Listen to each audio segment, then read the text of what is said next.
So we're back in my library corner, and I hope you're enjoying these library and bookcase tours. I am absolutely loving filming them. Right, I'm going to try and speed up a bit today. I think I'm going to start on this shelf up here, and I was looking at this shelf thinking, what do I want to say about it?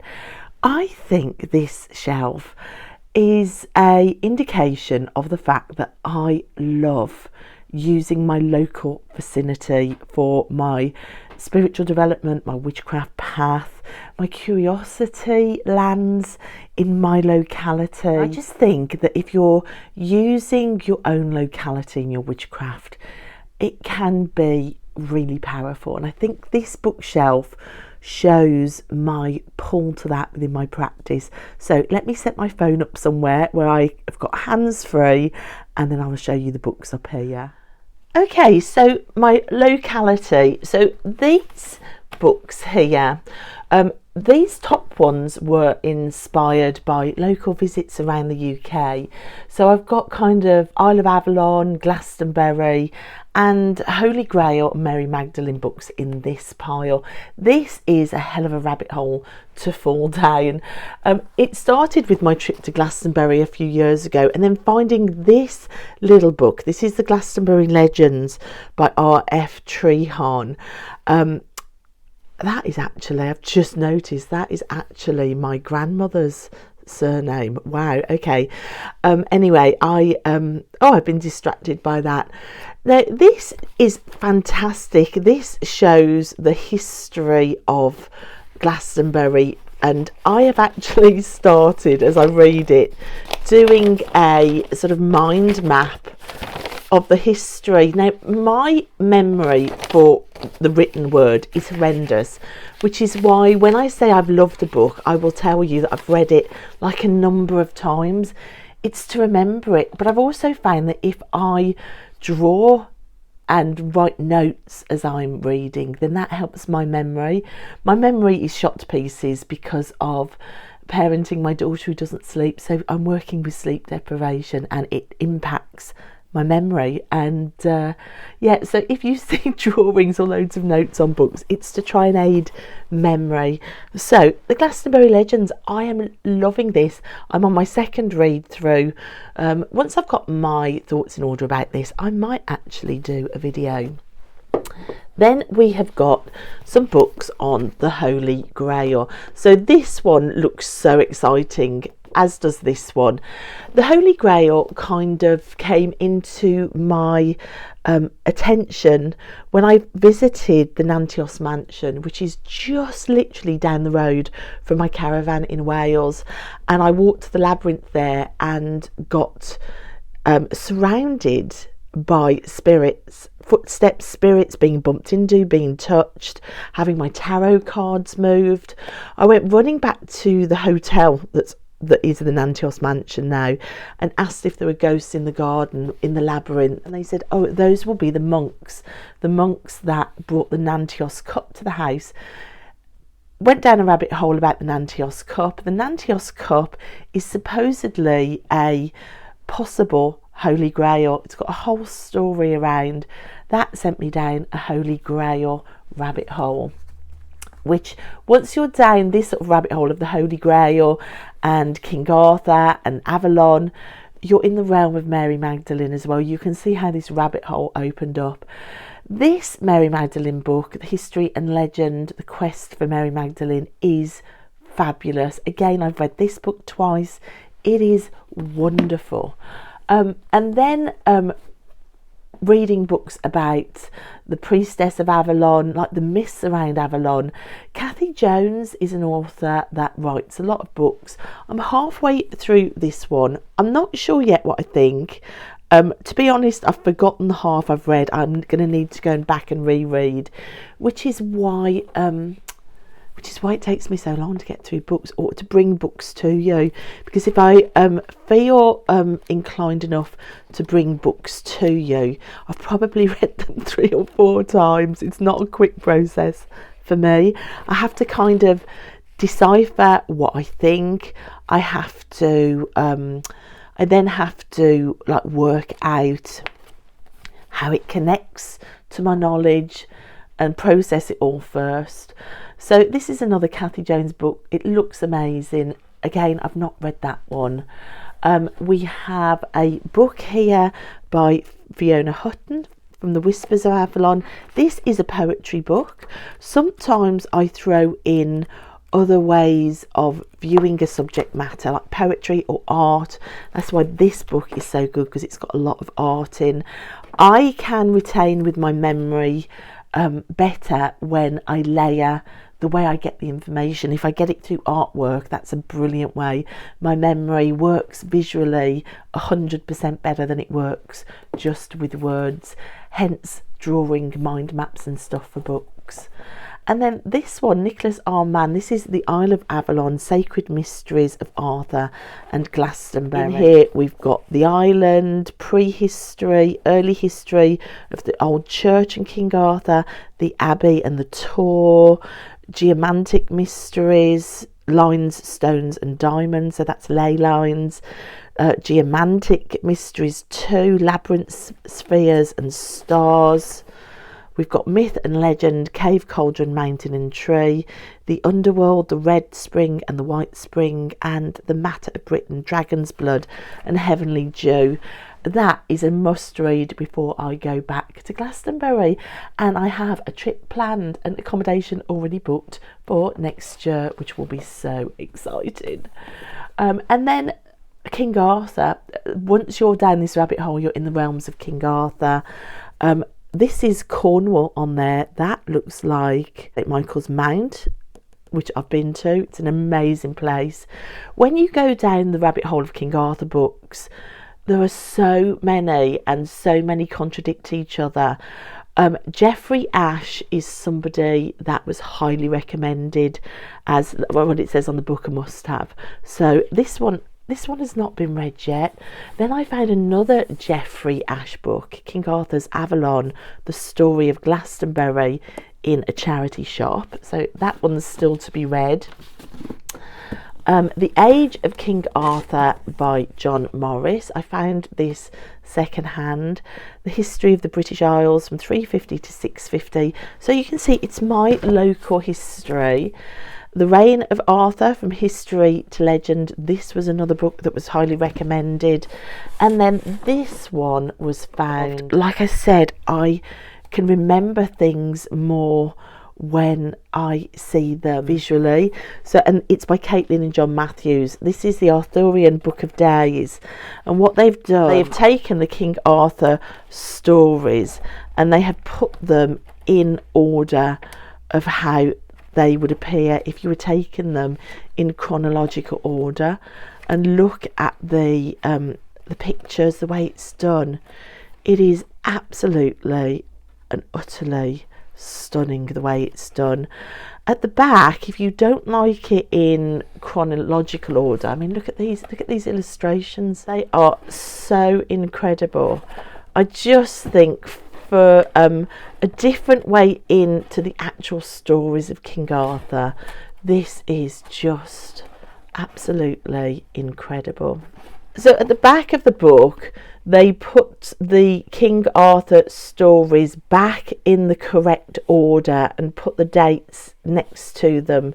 So you've got like the real order and then the order that they actually appear, but with the dates next to them. So this allows you to use the King Arthur stories as a companion on a daily, seasonal or annual basis, because those stories have been put in date order. I just think that is like a brilliant way of viewing the legends and the stories of Arthur, like a day by day with it in chronological order. Like I said, if you are using this sort of to work with throughout the year, to know what story actually came on what date is just a fascinating way of using it. Perhaps this might be a challenge for me for next year. That is an idea. I'm currently trying to find like what I want to focus on next year as my like witchcraft challenges. For certain, like reading more books on this bookcase is right up there with the challenges that I want to do. I might even start doing library corner videos as well, and book reviews as well will certainly encourage me to like actually read more of these books. So this is kind of semi-local to me. Glastonbury is a few hours drive, but then we come to incredibly local to me. First of all, my own house. So house magic, I think as a single mom, like we spend a lot of time as moms, like tidying our houses, doing housework, doing laundry, picking up from the kids. To be able to find a way to do that is like more witchy, to bring witchcraft into the house is fantastic. This is a gorgeous book. This is House Magic by Erica Feldman. In this book you've got things like manifesting, clearing, protection, comfort, harmony, balance. It's a way that you can do that within the house, and I love that. I really love that. The same with the Hearth Witch Compendium, which is a book by Anna Franklin. So this as well, you've got loads and loads of different recipes just for the witch's kitchen, personal care, home remedies. You've got essential oil work in there, magical herbalism. It's all sorts of recipes to help with what goes on in a witch's house. Like you've got the garden, beauty products, a witch's home, so like cleaning products, the witch's kitchen, what to do around the sabbats as well in the witch's kitchen. Really great for magic like within the home. And then on the same vein you have The House Witch by Erin Murphy Hiscott. Now this is the author of The Green Witch. This is a complete guide to creating a magical space with rituals and spells for hearth and home. And again, this is absolutely beautifully made. Just this, everything can be magical, is really lovely to see. I am a real believer that anything can be magical. So you've got things like the magic of the cauldron, hearth and home deities, the kitchen is a sacred space, using hearthcraft to protect your home, magic at the hearth, the spirituality of food, herbs craft and other hearth related magic work, and spells and rituals. This is actually a book I'm going to keep out. This is exactly where I'm at the minute. This book needs to come out when I've finished. Okay, so those are sort of home magic books. The rest are like for my real locality. So this is a mega important book, which if you've been on my channel for a while, you may recognise this. This is the Sheila Nagigs of Ireland and Britain, The Divine Hag of the Christian Celts, an illustrated guide. This is by Joanne McMahon and Jack Roberts. This is absolutely brilliant. This, you can see, I have written notes in, I've done videos about this. What I love about this is at the back of the book they show you every single Sheila Nagig in Britain and Ireland with like a pencil drawing of it, and they also give you a map of where to find them. So the maps are at the front of the book. This is Ireland. This is where all the Sheila Nagigs are in Ireland, and it gives you a number to find it in that glossary at the back. This is England. Where have we been to? I think we have probably been to, is it number possibly 17, 18 in England. Let's have a look. No, it was 35 and 36. These were the pair of Sheilas that we saw at Togford in Shropshire, which was the most magical place to find. It was just truly magical there. And then of course there was Kilpeck. Yeah, 25, look, Kilpeck Church, which is the closest to where I grew up. So this is the book that I'm using for the Sheila Nagig quest, which I haven't forgotten about. It's just I've been waiting for my friend to join in with me on another quest for the Sheilas. And of course, following these books out into my locality, on the quest for the Sheilas. It's led me down art witchery, it's led me into magic, tarot pulls, to commune with spirit of place. It has just combined many aspects that I love within my witchy practice that has played out, as you can see here, in the art studio, drawing out some of those lessons and messages from spirit of place on the quest for the Sheilas. So I think our books can lead us into the most stunning magical witchy adventures if we will only let them. That's what I've found just from one book on my bookshelf, just with that Sheila Nagig book. Just goes to show how magical our witchy libraries can be. Okay, this is The Diary of a Witch by Sybil Leek. I can't wait to read this. This is a witch that lived near me where I grew up. I think this is a Ross and Y witch, so another witch that grew up in the marshlands of England like I did. And then you've got things like early myths and sagas. This actually is in the wrong place. That should be on my top shelf. But I think going back to the folklore stories and the myths of your area is amazing. We've got the Book of English Magic. This is brilliant. This gives sort of a history, and you can see I've got notes and underlines in here. This gives a history of magic and the key players throughout English history. And as an English person myself, I think it's just really important to know your own local history.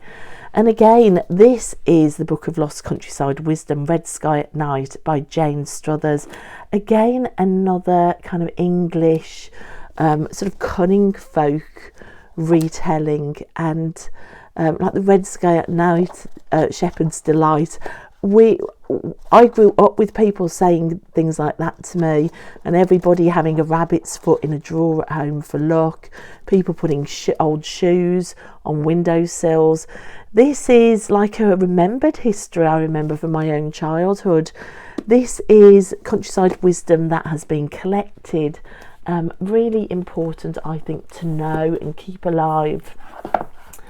And this one, The Tribes of Britain, I think, having grown up where I grew up, right on the English-Welsh border near Hay-on-Wye, literally on the border, then I think the tribes within that area played a much stronger part, as they do on any borderland. And it just brought me a fascination with those old tribes. Who are we? Where do we come from? I have read this in part. I can't remember it. It's going to need a second read. And then these books are kind of ghost books, literally from the area that I grew up in. So I grew up somewhere called the Black Country. Before I moved to the Welsh borders, up until the age of 7, I lived in the Black Country. The Black Country refers to like the coal mining in the area, and it's the area on the outskirts of Birmingham in England. So places like Halesowen and Dudley, Tipton, all of those places, Old Hill are the Black Country areas. And the Black Country does have lots of ghosts. Britain's Haunted Heritage, that was a fantastic book that I found in a charity shop. I now live in Worcestershire, so you will see a lot of books about Worcestershire up here, or the Midlands. I've got Enchanted Britain, so the magical places of Britain. Here is another Worcestershire, the Haunted County, Supernatural England. I am very pulled to anywhere where there might be like ghost stories. I've got here the Book of Celtic Magic as well, because although I am not Welsh, I'm English. Living literally on the Welsh border, I grew up feeling like I'd got a foot in both camps, as marsh witches do. Also, I spend a lot of time in Wales with my caravan, so it is something that does impact me. The rebirth of Druidry. I am really interested in like those old paths of Druidry that were in Britain, and these wild guides, these are absolutely fantastic. So these are kind of like travel guides, but to the most exciting wild places of where I grow up, central England, the Peak District, the Midlands, the Cotswolds and the Wye Valley. I mean, this Wye Valley, that's literally where I grew up. This looks like my drive to Hay-on-Wye, actually. It really does. And it just gives you all the wild, incredible places to go and find in those areas where I'm close to. And these are the areas where you'll find stories, you'll find spirits. I have said before on this bookcase tour that I do feel like part of my witchcraft is finding stories and tracking them down from beginning to end. I've got some strange call to do that. And I bought this book to do exactly that. You can find wild guides for anywhere where you live. If you are called to this and you live in England, check the wild guide, see if you can find one for near you. Along with that idea of the wild guide, I did skip over this just because it was going to be hard to open up. This is the Great British Folklore and Superstition Map. So these are by marvellousmaps.com. You can find maps for Britain for anything that you're interested in, and what they do is they open up. I wonder if I can put this on the table and open it up and show you. So here it is, guys, opened up. It's bigger than my dining table, and what you've got on here, you've got like all the places where you've got like strange things that have happened, like places to visit, superstitions, like weird sightings, ghosts, the Pendle Witches. There are the Pendle Witches. You've got Creepy Cannock Chase, that's near me, Satanic Shropshire, and you've got all these stories that not only can you discover, but that you can go and visit, like the Skirrid Inn, which is one of the most haunted places. And all of these places, they are all just mentioned just quickly round the edge. Anything that's on the map, you can go then do your own research and then plan a visit.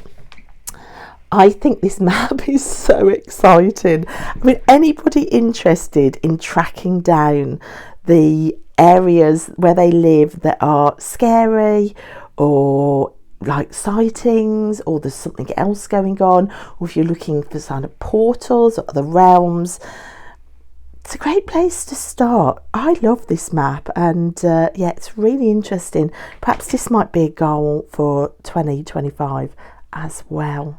So you can see between things like wild guides and those maps, you know, you're pretty local. You're finding the things that are close to you or in your country, and you're off on adventures. And I think for me, witchcraft feels like the grand adventure, and I love it. So these are books that explore like my heritage, growing up on the borders. So sketches of real life on the Welsh borders, under the Tump. So it was called the Tump. We used to meet on hills called the Tump. Let's go up to the Tumps. Look, Hay-on-Wye, the book town, literally, like my dentist was in Hay-on-Wye. And just those stories around like that borders land. It's a really magical place to be. Like the witches' ways in the Welsh borders, I've just finished reading this. Like the story of the cunning folk, and like what was important to them and how witchcraft was viewed in the locality where I grew up. Welsh borders witchcraft as well. This is a smaller book, so I'm really interested in finding out like what was the witchcraft in the area that shaped me as I grew up. like where the Morrigan first came to me, what was going on with the older witches around me when I was a kid. Like, why wouldn't you want to know that? This is an Atlas of Magical Britain. This was found in a charity shop. Again, like, it's another map with places to go and visit. I mean, if you're going out for a day out, why not make it magical? This is Spellwork and Herbcraft in the British Isles as well by Nigel Pennick. I haven't read this yet. This I saw on Emily's channel, Emily's Witchcraft and Tarot. So if you like these book videos or bookshelf videos, I will leave links to people who also do fantastic book videos. So you can see you've got the power, witchcraft, fortune, misfortune, definitions and practices, British laws against witchcraft, spells, incantations and charms, like all sorts of things linked to Britain. So really fascinating to read. But as I was saying, if you do like these bookshelf tours, then I will leave a link to Emily. She's got some fantastic videos. Also, I'll link to Thorn Mooney, who is like fantastic with book videos. The next shelf down that we're about to get to, you'll see how influenced Thorn makes me with books. So I'll leave links to both of those channels.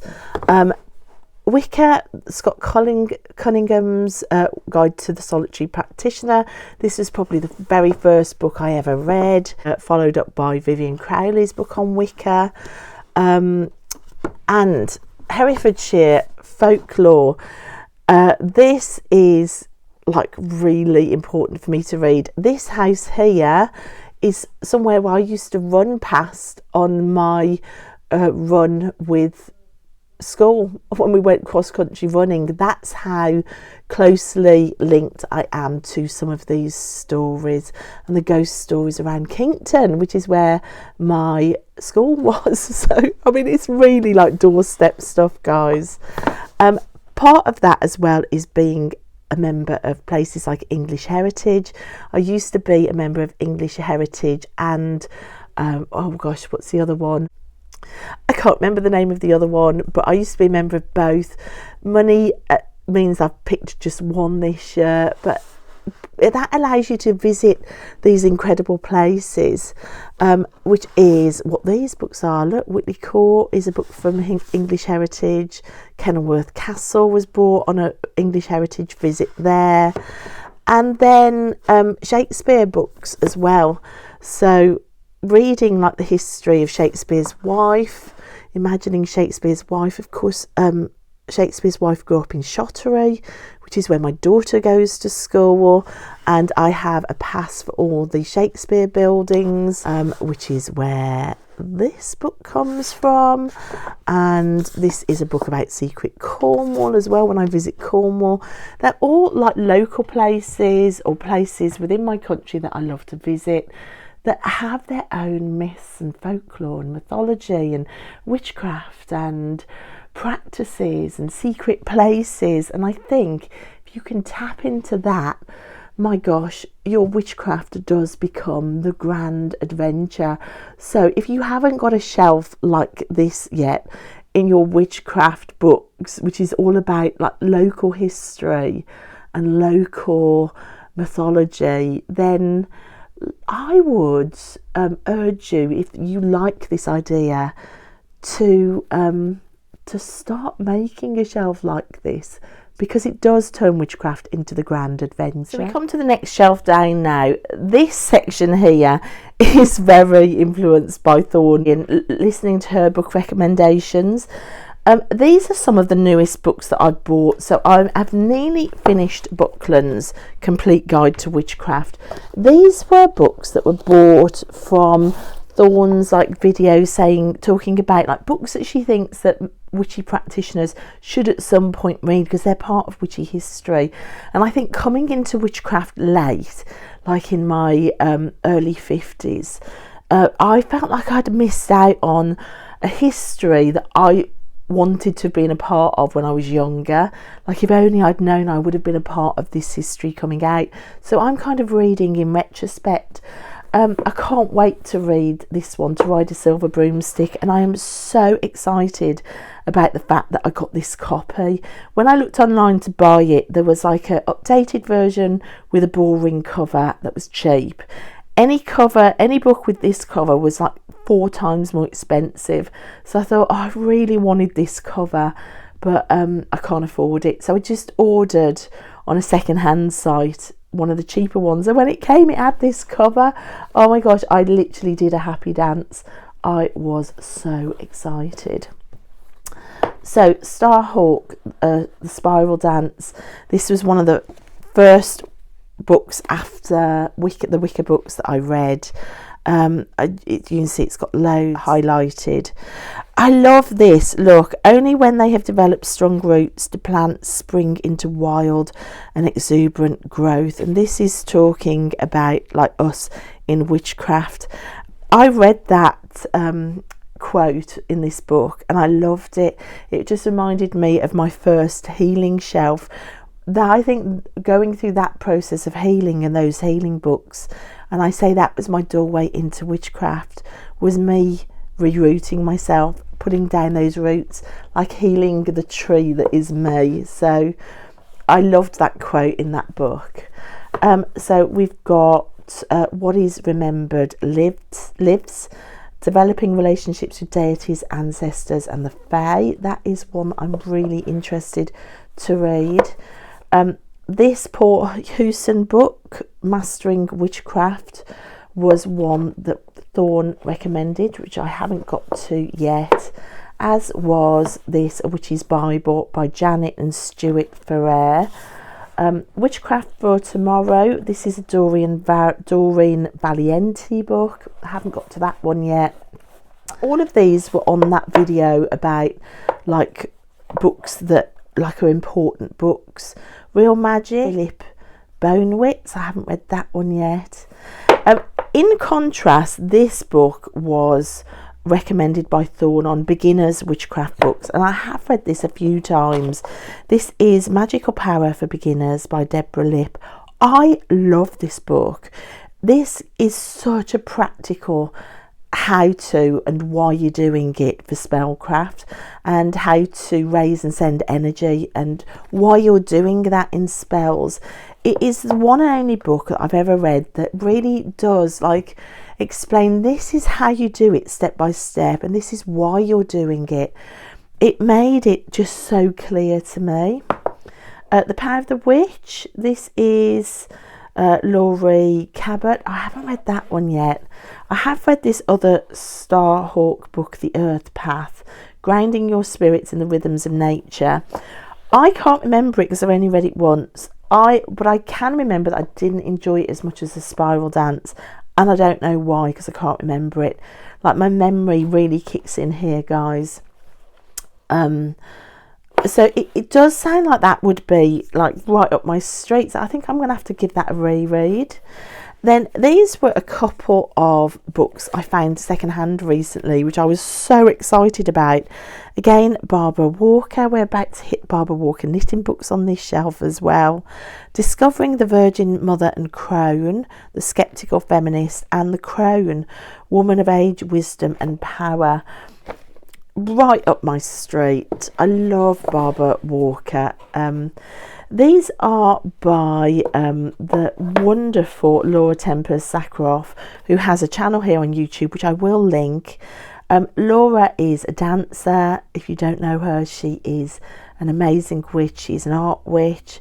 Sigils, she does loads of sigil work. I haven't read this book, but I have read this book on visual alchemy, which is absolutely fantastic. I can only assume that this one's going to be fantastic as well, because she is fantastic.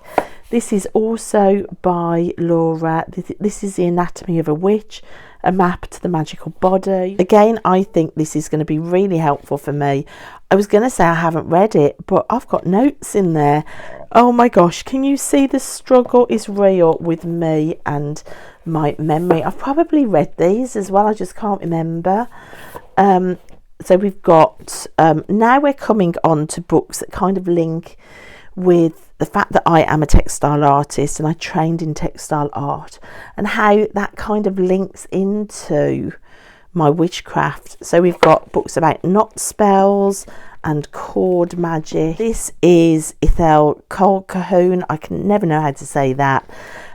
This is a book about her. She was an amazing artist whose work is the colour of tarot, and like colour magic, stuff like that.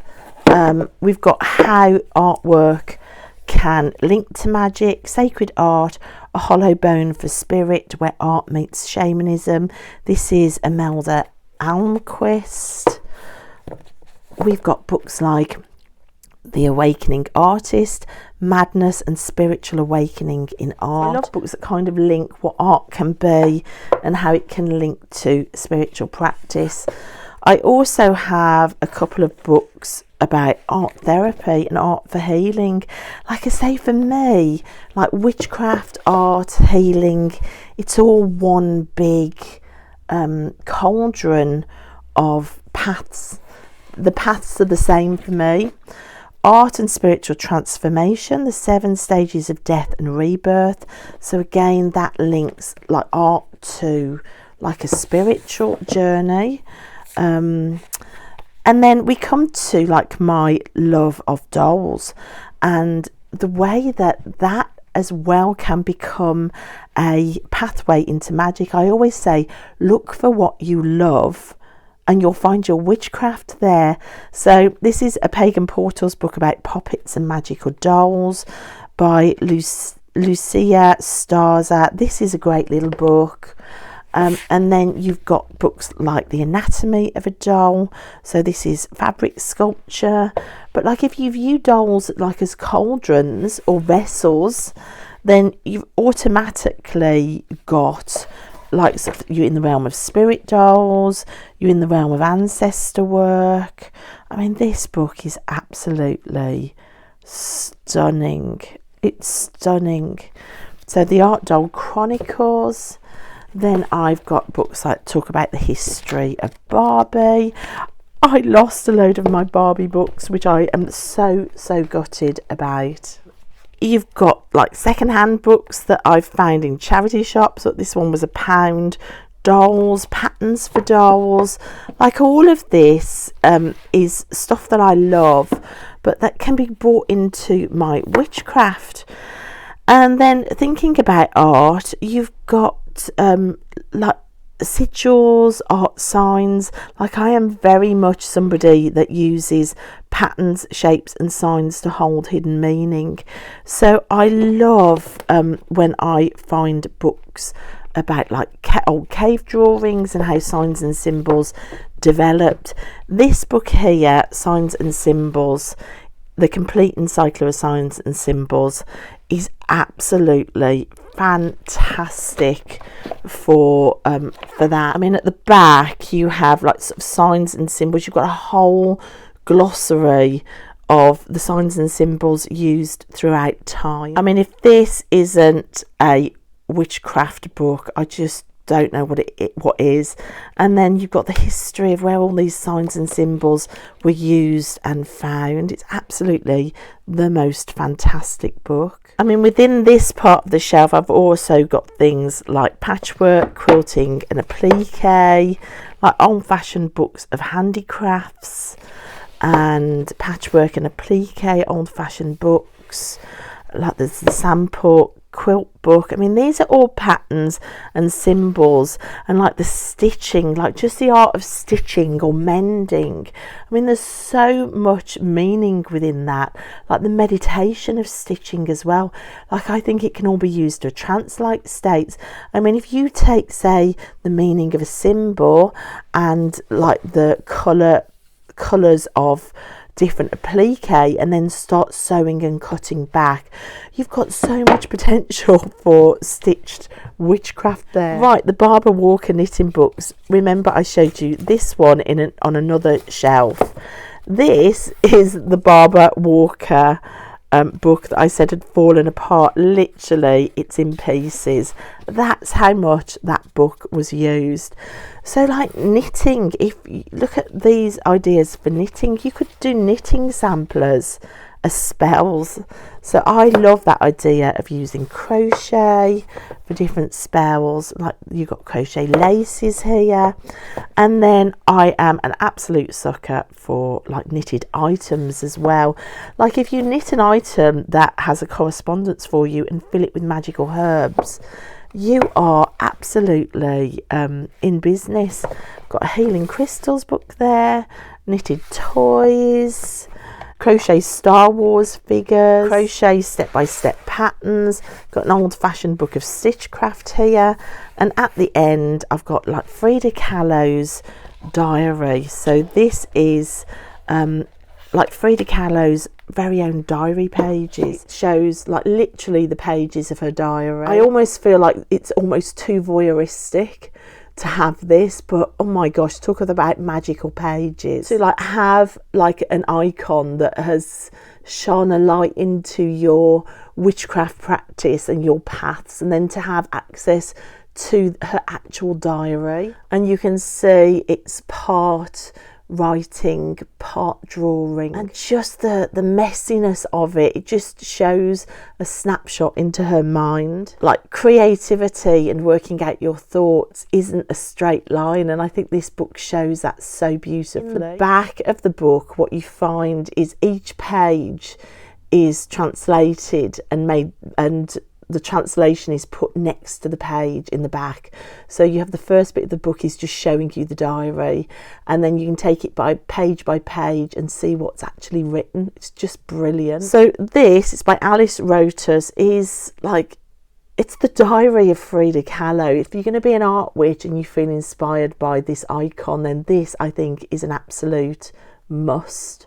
And then at the end of the shelf, my other icon, Georgia O'Keefe. So you can see the giant flowers paintings of Georgia O'Keefe on the front. And the way that Georgia O'Keefe plays with scale, I think her use of scale is really pertinent to witchcraft, I think. And that idea of like playing with scale can be something incredibly witchy. It didn't surprise me that reading her biography, she was obsessed with dolls' houses as a little girl. Like it's that magic of scale, and I get it. I totally get that. Like you show me something that's way too big or way too small, and I'm right there. I sense the magic in that, and I think Georgia did it just more than any artist out there. Just her spirit. Talk about guiding light. Georgia is a really powerful guiding light for the crone as well. Like how strong she was in her crone years. It was just amazing, especially if you're a single woman in your crone years, which I am. She is just incredible. So this is by Elizabeth Montgomery. I think finding sort of cultural icons is just a wonderful part of my personal witchcraft practice, and of course for me, with my lifelong love of art, it's natural for me that they are artists. So yeah, Georgia O'Keefe, Freda Kahlo, just fantastic witchy books. So that's it, guys. We've actually managed 2 shelves today. I think one more bookcase tour may do it. So those are all my local books, falling down the magic of your locality, classic books I've been recommended, books that tie into my other passions for witchcraft. I hope there's been something there of interest for you, something that you might like to think about for your own witchy library if you haven't already. Like I say, look to the things you love, look to your locality, look for amazing people that can recommend books to you. It's all fun, isn't it? It's great fun. So thanks, guys, so much for joining me in my library corner again, and I'll see you next time. Bye.